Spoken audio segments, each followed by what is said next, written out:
Salam jumpa sahabat, ini baru Hebat. Pada pertemuan kali ini saya akan membahas bagaimana cara memilih formasi guru P3K di tahap 2 dengan tepat agar kita mendapatkan afirmasi 100% bagi guru yang memiliki sertifikat pendidik.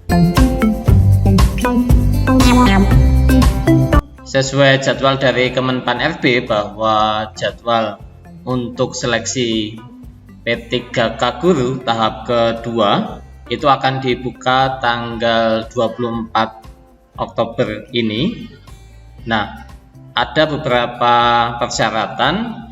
Ini bisa kita lihat di Permenpan RB nomor 28 tahun 2021, khususnya di pasal 33. Yang pertama itu adalah yang bisa melamar di tahap 2 ini itu adalah pelamar dari tenaga honorer K2 yang tidak lulus pada kompetensi pertama.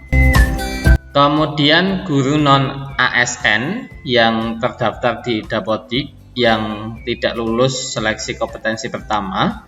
Jadi ini guru honorer yang tidak lulus di tahap pertama. Kemudian guru swasta yang terdaftar di Dapodik, kemudian lulusan PPG. Jadi tahap 2 ini seleksinya lebih ketat ya Bapak Ibu ya. Kemudian di pasal 2. Pasal 2 ini itu untuk guru honorer dan THK 2 itu bisa melakukan pemilihan ulang atau formasi di SSC ASN. Tapi Bapak Ibu juga bisa memilih di sekolah yang sama jika formasinya masih ada. Kemudian pada poin C dan D yaitu guru swasta dan lulusan PPG ini pertama kalinya untuk memilih formasi P3K. Kemudian poin nomor 4 itu adalah Bapak Ibu itu melamar pada instansi masing-masing ya. Jadi kalau Bapak Ibu di dinas provinsi, maka Bapak Ibu bisa memilih instansi-instansi yang ada di bawahnya. Kalau Bapak Ibu di bawah dinas pendidikan kabupaten, maka Bapak Ibu hanya bisa memilih di kabupaten tersebut. Jadi misalkan Bapak Ibu ada di Kabupaten Semarang misalkan, maka Bapak Ibu itu hanya bisa memilih di Kabupaten Semarang. Jadi tidak bisa memilih di kabupaten yang lain. Tetapi kalau Bapak Ibu ada di Dinas Provinsi Jawa Tengah, maka Bapak Ibu bisa memilih di seluruh Jawa Tengah. Jadi misalkan mau ambil di Kabupaten Klaten atau Boyolali atau Pati itu bisa ya. Nah, ini yang tadi yang di wilayah provinsi itu tertuang di huruf B ini ya, itu. Kemudian yang C itu adalah pengecualian bagi provinsi yang mengelola dari TK sampai SMA, maka dia bisa memilih formasi yang ada di sini. Jadi tergantung Bapak Ibu itu di wilayah yang mana. Kemudian Bapak Ibu bisa lihat di akun pendaftaran Bapak Ibu, maka nanti Bapak Ibu bisa lihat ya, di sini ada saya di pemerintah Provinsi Jawa Tengah. Maka nanti saya bisa memilih di formasi yang ada di Jawa Tengah saja. Kemudian pada tahap yang pertama, Bapak Ibu banyak guru yang tidak mendapatkan nilai afirmasi karena meskipun sudah menyertakan sertifikat pendidik. Jadi Bapak Ibu perlu perhatikan edaran Dirjen GTK ini nomor 1460 BB1 GT 0201/2021 tentang kualifikasi akademik dan sertifikat pendidik. Jadi ini bisa kita garis bawahi bahwa ini sudah jelas kualifikasi akademik dan sertifikat pendidik.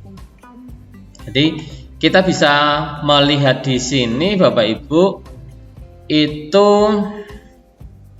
yang perlu diperhatikan adalah poin 2 dan poin 5 ya. Jadi poin 2 adalah calon guru P3K harus memiliki kualifikasi akademik sarjana, diploma 4 dan atau sertifikat pendidik.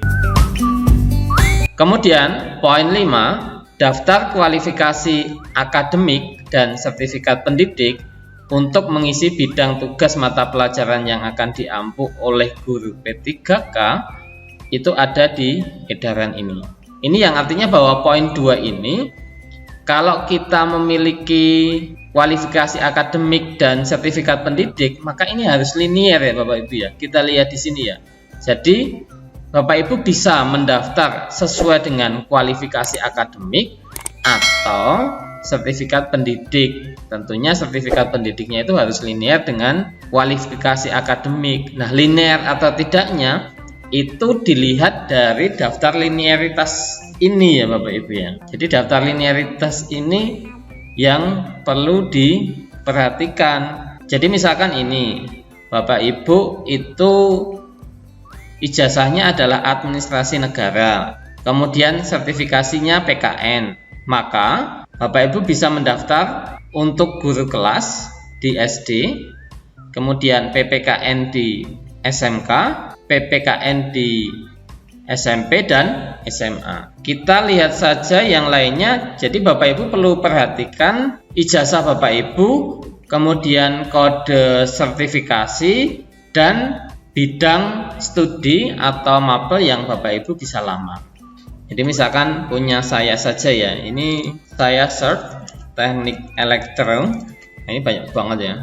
Nah, di sini teknik elektro akan banyak banget ya Bapak Ibu ya. Jadi di sini misalkan ini ya.